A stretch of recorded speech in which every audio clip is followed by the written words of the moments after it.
The Las Vegas Convention and Visitors Authority showing an 11% drop in visitor volume this summer. Tourism in Las Vegas in a big slump this summer, costing the city billions. The number of people visiting Las Vegas is continuing its downward trend, while a recent dip in tourism is shaking up the Strip, and it's the casino dealers who are paying the price. More layoffs at MGM Resorts. Hundreds of workers tonight now out of a job. Airline bookings and future hotel bookings starting to drop somewhat, both internationally and domestically. I've noticed it's less tourists this year, but last year was a lot more than this year. Melissa Spurgeon has worked at Fun Gifts on the Las Vegas Strip for 3 years. Tourism is the lifeblood of Las Vegas, but lately that lifeline has been thinning. Vegas is cracking. Are we ready for the collapse? Las Vegas, once a symbol of endless lights, crowds, and casino glory, is now seeing a very different reality in 2025. Visitor numbers are down, hotel occupancy is sliding, major events are being canceled or drastically scaled back. And the backbone of it all, the workers, the servers, the dealers, the drivers, they're being laid off by the thousands. Fontainebleau announced some layoffs. Resorts World announced some layouts. All right, we got to talk about Las Vegas because we're seeing a crap ton of layoffs, a lot of people out of work. Okay, a lot of the big hotels like Fontainebleau and Resorts World, the new ones, started laying off workers. This isn't just another slow season. It's a sign of something deeper, something that could spread well beyond Nevada. From the Strip to Wall Street, the alarm bells are ringing. In this video, we dive into what's really happening behind the glittering facade, why Caesars, a titan of the casino industry, is cutting deep, and whether this is just the first domino in a much larger chain reaction. Take a moment. We're about to break it all down, with clarity, depth, and zero noise.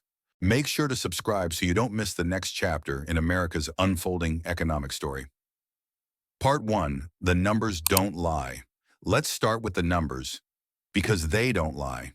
In 2024, Las Vegas welcomed more than 40 million visitors. It was a strong year, bouncing back from pandemic-era lows and riding high on pent-up demand. But in 2025, that momentum is vanishing. Tourism is down by over 11%, and not just for a single month. This decline has stretched across 8 straight months, showing no clear sign of recovery. We've all heard that tourism is down in Las Vegas. Well, that's right. There was a headline in Newsweek back on July 28th that said, quote, "Is Las Vegas in trouble?" The reason, obviously, our decline in tourism numbers, and it's not by just a little. That's not a seasonal dip. That's a trend. And it's hitting the city where it hurts most. Conventions. Large conferences and events that usually fill thousands of hotel rooms are either being canceled or significantly downsized. In fact, bookings for conventions are down more than 30% compared to the same period last year. And this matters because Las Vegas isn't just built on vacationers. It relies heavily on business tourism. Corporate events, trade shows, and company retreats bring in high-spending guests and stable revenue. Without them, hotel profits drop, restaurants go empty, and casino floors lose their edge. The situation worsens when we look at international travel. Visitors from Asia and Europe are cutting back due to inflation, currency pressure, and rising travel costs. We're back now with a look at the drop in the number of international tourists who are visiting the United States this year. So a research note from Tourism Economics, which is part of Oxford Economics. International travel is way down. People are not coming to the United States. Even domestic travel is slowing as Americans tighten their wallets amid broader economic uncertainty. Now here's the concerning part. In previous downturns, like in 2008 or even 2021, Vegas suffered, but it always bounced back quickly. The Strip dimmed, but never stayed dark for long. This time feels different because the bounce hasn't come, and when the world's entertainment capital begins to slow, everyone starts asking the same question. Is this just a pause or the first step into something much bigger? Part 2, the real cost, jobs and automation. Let's shift from numbers to people. Behind every hotel check-in, every cocktail served, every roulette spin, there's a worker. And in 2025, Those workers are being hit the hardest. In Nevada alone, more than 5,000 hospitality jobs have already been cut this year. That includes hotel housekeepers, bellhops, bartenders, valets, and floor managers. For many of them, income depends on tips, and tips depend on people. When the tourists don't show up, neither does the money. Shifts are being slashed, contracts aren't being renewed. And new this morning, 940 employees at McCarran will be laid off. A year ago, I was making anywhere from 150 to 200 a day. Now I'm making anywhere from 50 to 60 a day. And seasonal workers are simply being told, don't come back. But it doesn't stop there. Big casino operators, including Caesars, are doubling down on automation. Self-check-in kiosks have replaced front desk agents. AI-driven chatbots now handle guest services. Some bars are even experimenting with robotic drink machines. What started as a convenience during the pandemic has now become permanent, not because of safety, but because of savings. It's cheaper, it's faster, and it never takes a lunch break. But what happens to the humans? These were steady, well-paying service jobs that didn't require college degrees, but offered real stability for working families. Now those jobs are disappearing into software and steel. And here's where it gets even more serious. When thousands lose their paychecks, it's not just a personal crisis, it's an economic shock. Less money in pockets means less spending in local stores. Less spending means more small businesses struggle. And soon the ripple grows. You can feel it in grocery stores, at gas stations, in school budgets, in housing. It starts with a layoff, but it ends with entire communities being pulled down.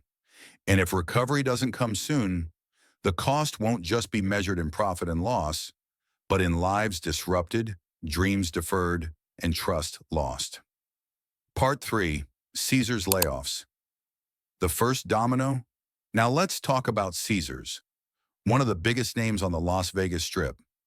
For decades, Caesars Entertainment has been a symbol of power in the casino world. They own and operate iconic properties like Caesars Palace, Paris Las Vegas, Harrah's, and the Flamingo. They don't just play in the game, they helped build it. But in 2025, even Caesars is feeling the heat. In the second quarter of this year, the company reported a revenue drop of 17%. That's not a slowdown, that's a red flag. And it gets worse. Since January, Caesars stock price has fallen by more than 22%. Wall Street is watching, and so are thousands of employees. Because with the numbers slipping, the layoffs have begun. Entire departments have been downsized. Hundreds of staff at flagship properties were let go in just a few weeks. Events that were once packed into conference halls are now being canceled or delayed. New development projects, frozen. In a city built on momentum, Caesars is hitting the brakes. Hard. This isn't the first time we've seen a giant stumble. Think Enron in 2001. Think Lehman Brothers in 2008. These were companies that seemed untouchable until they weren't. What makes this moment feel so critical is the role Caesars plays in the entire Vegas ecosystem. They don't just run casinos. They partner with vendors. They host massive conventions. They create thousands of ripple effect jobs, from caterers to cleaners to local performers. So when Caesars shrinks, the entire strip feels it. And here's the big question. Is this just one company making tough decisions? Or is Caesars the first domino in a chain of collapses? Because if a titan like Caesars is pulling back, what happens to the smaller players who don't have billions in backing? Are we about to see the strip start to crumble from the inside? Or is this the wake-up call no one saw coming until it was too late? Part 4, Ripple Effects Across America. What's happening in Las Vegas isn't staying in Las Vegas. The ripple effects are already spreading across cities, states, and sectors tied to tourism and entertainment. Let's start with other casino hubs. In Atlantic City, hotel bookings have dropped by nearly 9% compared to last year. In Reno, the number's down 7%. Biloxi, Mississippi, a 5% slide and counting. These cities depend on tourism the way a factory town depends on steel. When the visitors disappear, the economy dries up. And it's not just the big resorts that feel the pain. It's the airport cab drivers, the food truck vendors, the freelance DJs and entertainers. the thousands of support workers whose names aren't on the signs, but whose hands keep the industry moving. But beyond the service economy, there's another layer: finance. Banks and lenders that backed casino expansions in 2022 and 2023 are starting to worry. Loans that once seemed secure are now flashing yellow, and in some cases red. Credit agencies have downgraded the outlook for hospitality and tourism sectors. Private investors are pulling out of projects. Bond markets tied to commercial real estate and travel hotspots are tightening. And here's why that matters. Las Vegas is often viewed as a barometer for the broader U.S. economy, especially consumer confidence. When Americans stop taking vacations, when businesses cancel events, when people aren't gambling, dining, or spending freely, it sends a message. People aren't just broke, they're scared. And when fear spreads faster than facts, markets follow. So this isn't just about Las Vegas. This is about a national ecosystem under pressure, one dependent on optimism, movement, and spending. And if that pressure continues to rise, what breaks next? So what does all this mean? The Las Vegas tourism crisis. 2025 isn't just a local downturn. It's a warning that even the most resilient cities can crack under pressure. A warning that when giants like Caesars start laying off workers, it might not be a blip, but the beginning of something bigger. Because this isn't just about casinos. It's about the backbone of entire communities. It's about the workers who built these cities and the families who depend on them. It's about the lenders, the businesses, the suppliers, all tied together by the same fragile thread. And if that thread snaps, it won't be just Las Vegas in crisis. We're already seeing signs in other cities. We're seeing pressure in the finance sector. We're watching confidence shrink across the economy. The question now isn't if there's a bigger collapse coming, it's whether we're willing to see the signs before it's too late. Because once the first domino falls, the rest don't wait. Thank you for watching. If you found this analysis helpful, if it made you think, make sure to subscribe. We're here to break down the stories behind the headlines with facts, context, and clarity. Until next time, stay informed and stay ahead.